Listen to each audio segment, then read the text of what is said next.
अवधूत चिंतन श्री गुरुदेव दत्त श्री स्वामी समर्थ। आज आपण या व्हिडिओमध्ये बघणार आहोत आपल्या देवघरामध्ये नेमके किती देव असावेत। असं एखादं कोणतंच घर नाही की त्या घरामध्ये देवघर नाही। देवघर असणं हे खूप शुभ असतं। देवघरामध्ये किती देव असावेत हे आपण या व्हिडिओच्या माध्यमातून बघूया। खरं म्हणजे देवघरात आपल्या कुलदैवतेची एखादी मूर्ती किंवा फोटो असावा।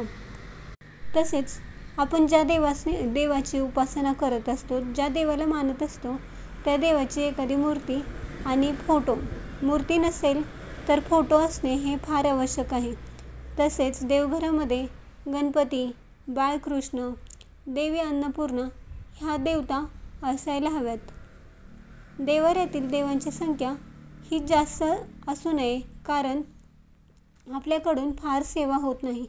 आपण यात्रेला गेलो की तेथून मूर्ती, फोटो इत्यादी आणण्याचा मोह करतो, पण तो आपण तिथल्या तिथेच आवरला पाहिजे। कारण देवघरातील देवांची संख्या वाढली की त्यांच्या रोज नीट व पूजा होत नाही, आपल्याकडून त्यांची सेवा होत नाही।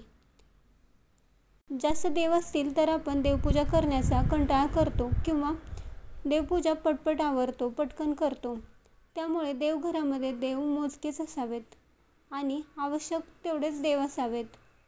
तुम्हाला ही माहिती कशी वाटली कमेंट्स करून नक्की सांगा।